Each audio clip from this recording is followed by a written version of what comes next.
মোনাজাত করতে হবে, মানে আপনি বলেন কি?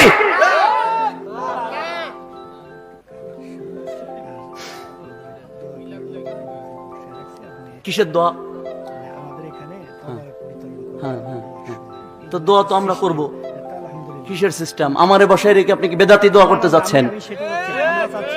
শোনেন, ইউসুফ জাহানকে জেনে রাখেন, আমি আজকে যদি প্রধান আলোচক হই, আমি হয়তো আপনাদের অনেকের পায়ের ধুলারও সমতুল্য না, হয়তো আপনাদের অনেকের আমি মানে হচ্ছে ছাত্র হওয়ারও যোগ্যতা নাই, কিন্তু এখানে যেহেতু বসিয়েছেন, আজকে আমি আপনাদের সবার শিক্ষক।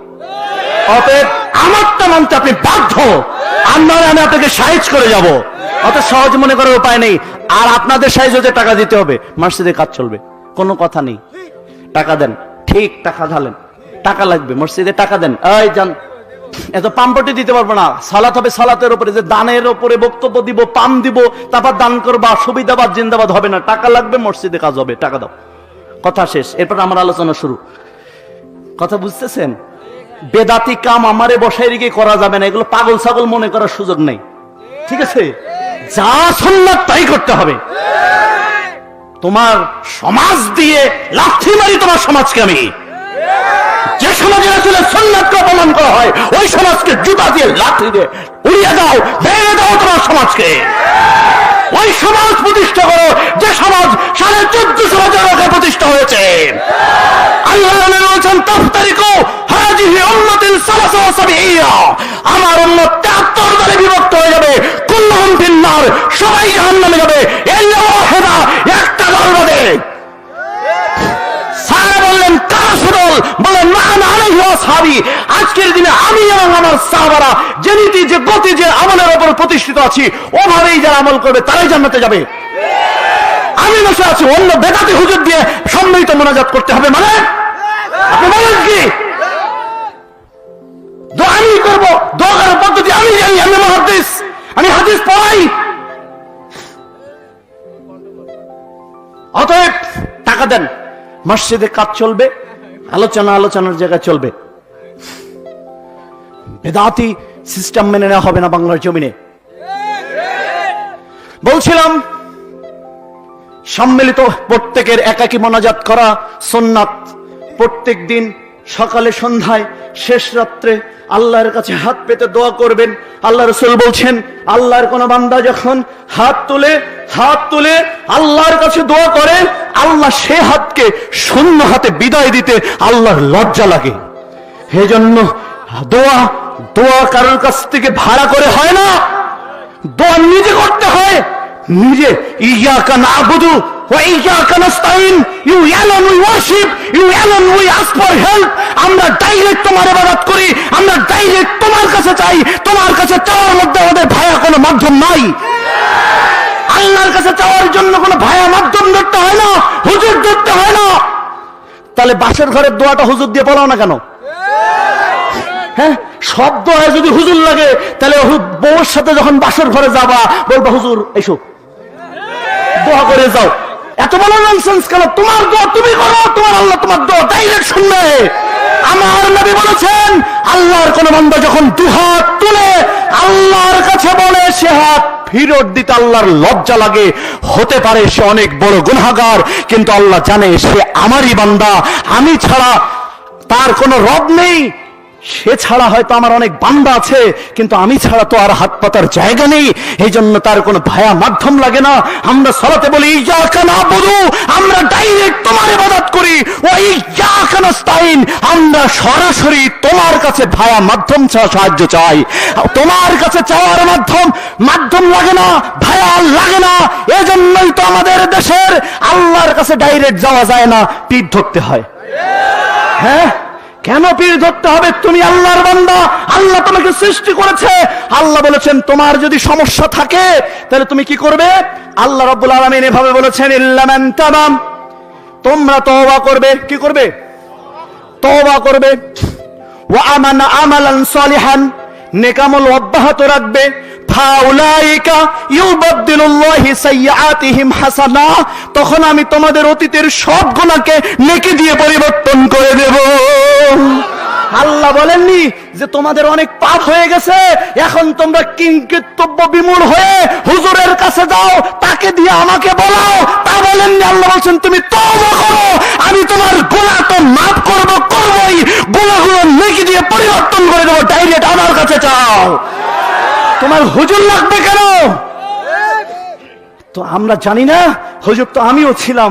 কি করে হুজুর আমার বাবা মরে গেছে, আমার জন্য একটু, বাবার জন্য একটু দোয়া করিয়েন। এই যে দেখেন টাকা দেয়, হুজুর আমার বাবার জন্য দোয়া করিয়েন। আর আমি বলি রব্বির হামহুমা কামা রাব্বায়ানি সগীরা, আরো সকল বলে আমিন। আমারে টাকা দিয়েছে, খাবার দিয়েছে, আর দোয়া কবুল হয়েছে আমার বাপ মার জন্য, তোর ঘর ডিম হয়েছে। এই রব্বির হামহুমা কামা রাব্বায়ানি সগীরা, এটা কি আল্লাহ হুজুরকে শিখিয়েছে না আল্লাহ পিতামাতার সন্তানকে শিখিয়েছে?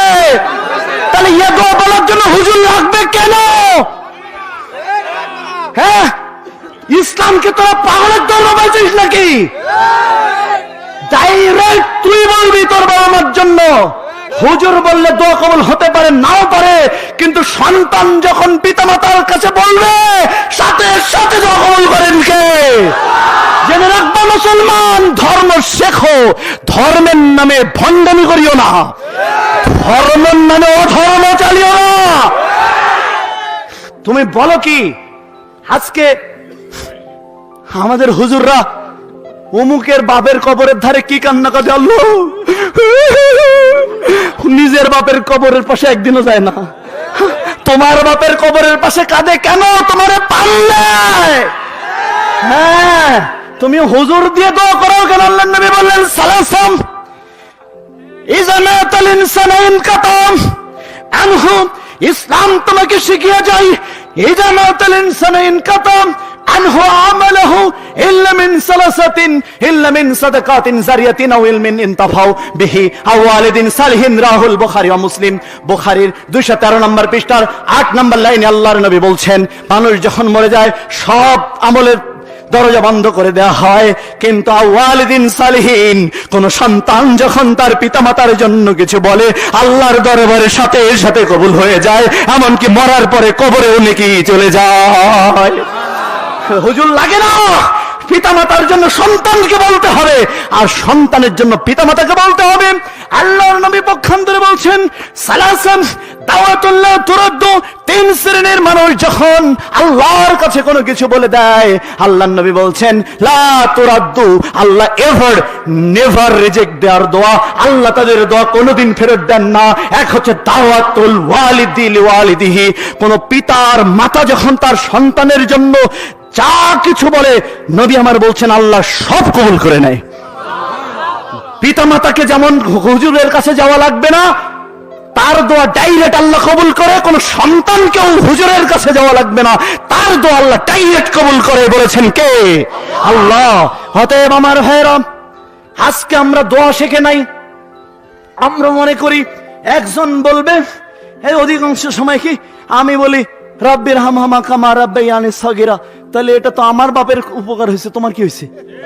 আর তুমি কইছো আমিন, তাহলে তুমি আমার টাকা দিলা, খাওয়ান দিলা, আমিন বললা, আমার বাবা মার উপকার হলো, আর তোমার বাবা মার ঘোড়ার ডিম হলো।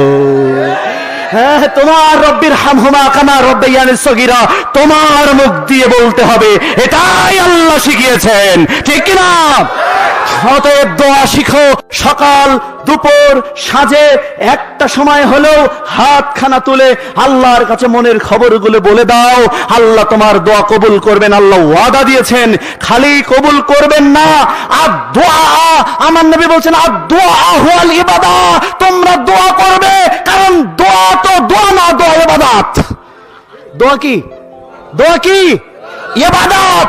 কিন্তু ইবাদত যদি হুজুরের নিয়মে করা হয় তার নাম হয় বেদাত, আর ইবাদত যখন রাসূলের নিয়মে হয় সেটার নাম হয় সুন্নাত। আর দোয়া হল ইবাদত। দোয়া কি? ইবাদত। আবু দাউদের 2404 নম্বর হাদিস, দোয়া হলো ইবাদত। অতএব দোয়া করুন আপনার ভাষায়, দোয়া করুন আপনার আল্লাহর কাছে। আপনি দোয়ার মধ্যে ভায়া মাধ্যম নেওয়া যাবে না, যেমন স্বামী স্ত্রীর সাথে যাওয়ার সময় দোয়াটা হুজুর দিয়ে পড়ালে ভেজাল লাগবে, কারণ আপনার জায়গায় অন্য লোক চলে যাবে। হ্যাঁ, এইটা যদি বুঝেন তাহলে আপনার দোয়া অন্য লোকের দিয়ে কবুল করানোর ব্যবসা বাদ দেন, যারটা সে করেন। হ্যাঁ, কি বলেন? সমস্যা কি জানেন?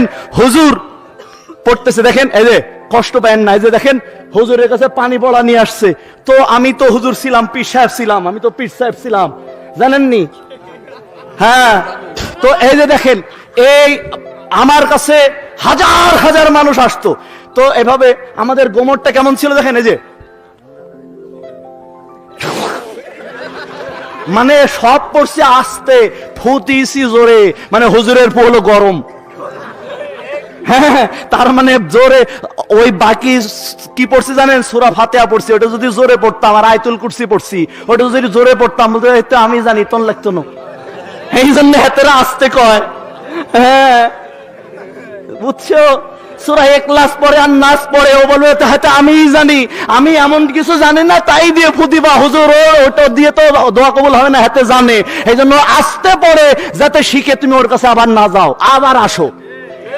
এই জন্য আসতে কয়। এই জন্য তুমি প্রয়োজন হলে তোমার সূরা ফাতিহা তুমি পড়ে ফুদাও, তোমার আল্লাহ কবুল করবে, হুজুর লাগবে না, হুজুরের এই ব্যবসা বাদ দাও। এই জন্য আমার ভাইরা, দোয়ার ব্যাপারেও আপনি আপনার দোয়াটা আপনার আল্লাহর কাছে যেভাবে বলতে পারবেন, আরেকজনের মাধ্যমে সেভাবে বলা সম্ভব?